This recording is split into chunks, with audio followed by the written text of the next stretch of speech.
Bismillahirrahmanirrahim. Assalamualaikum warahmatullahi wabarakatuh. Jamaah kaum muslimin dan muslimat yang dirahmati Allah. Alhamdulillah, bersyukur kita kepada Allah pada hari ini kita bisa kembali berkumpul dalam rangka thalabul ilmi. Mudah-mudahan niat hati kita yang lurus. Thalabul ilmi ini menjadi catatan amal soleh kita dan menjadi wasilah penolong kita nanti di yaumil akhir. Hari ini Al-Fakir akan membahas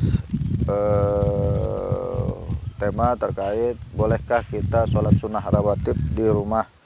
Ya, ini pertanyaan-pertanyaan yang muncul dari teman-teman saya selama ini, bertanya terkait masalah hukum sholat sunnah rawatib di rumah.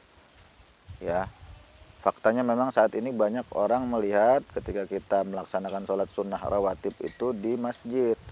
Apa sih sholat sunnah rawatib? Kita mungkin sudah tahu ya. Bagi yang belum tahu, sholat sunnah rawatib itu sholat sunnah yang dilakukan sebelum dan sesudah sholat fardu. Ya, kita sudah sering laksanakan ya. Kalau sebelum subuh ada qobliyah subuh, zuhur ada qobliyah zuhur dan ba'diyah zuhur, asar ada qobliyah asar, maghrib ada qobliyah maghrib dan ba'diyah maghrib, isya ada qobliyah isya dan ba'diyah isya. Itu sholat sunnah rawatib ya. Nah, cuman banyak orang bingung nih. Karena ada yang melakukan sholat sunnah rawatib itu di rumah. Ya, memang kalau menurut saya secara pribadi mendingan di rumah. Mengapa? Kalau di masjid waktunya mepet, saat tinggal beberapa menit lagi mau qomat, kita bawa sholat sunnah. Sementara muadzin udah mau qomat, masih banyak yang sholat. Akhirnya sholat kan jadi ketunda. Itu menimbulkan ketidaknyamanan di tengah-tengah jamaah. Maka menurut saya pribadi memang sholat sunnah rawatib sebaiknya di rumah, sesuai dengan hadis Rasulullah ya, dari Zaid bin Sabit. Beliau bersabda, an Zaid bin Sabit anin Nabi sallallahu alaihi wasallam qala, dari Zaid bin Sabit dan Nabi Muhammad sallallahu alaihi wasallam itu bersabda, afdalus sholatukum fi buyutikum illal maktubah. Sebaik-baik sholat kita adalah di rumah, kecuali sholat maktubah.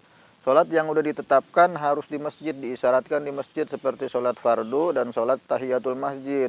Ya, sholat tahiyatul masjid ya memang nggak boleh di rumah. Namanya juga sholat tahiyatul masjid, dilaksanakan di masjid. Itu ya jawaban saya. Kalau ada kekeliruan tolong diluruskan. Barangkali ada hal yang kurang pas dari penyampaian, karena ini perkara hukum ibadah, harus juga mendapatkan kritik dan saran dari pemirsa semua, subscriber, penonton. Itulah sedikit ya apa yang bisa Al-Fakir sampaikan ya. Mudah-mudahan bermanfaat ya. Jadi sholat sunnah rawatib itu bukan hanya boleh di rumah, bahkan dianjurkan di rumah, walaupun boleh di masjid. Tadi alasan udah jelas ya. Kalau di masjid kadang-kadang orang pada kesel, udah mau qomat baru datang lagi makmum sholat sunnah, udah gelar sejadah. Akhirnya kelamaan, karena setiap jamaah itu kan punya kepentingan. Ada yang memang sibuk sholat itu karena memang waktu-waktunya jam kerja atau ada urusan-urusan lain yang nggak bisa berlama-lama di masjid. Maka mari kita saling sama-sama menghargai ya. Kalau bisa sholat sunnahnya rawatibnya di rumah, sampai masjid tinggal nunggu qomat ya. Itu yang bisa dipahami, karena sejalan dengan hadis Nabi tadi. Walaupun boleh ya, karena ada hadis lain yang meriwayatkan bahwa Rasulullah pernah sholat di Masjid Nabawi sebanyak 1000 rakaat ya.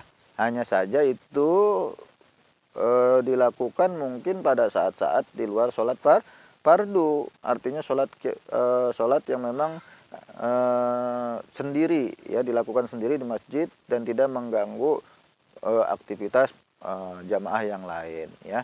Mungkin itu saja, mudah-mudahan bermanfaat. Subhanaka Allahumma wa bihamdika asyhadu an la ilaha illa anta astaghfiruka wa atubu ilaik. Assalamualaikum warahmatullahi wabarakatuh.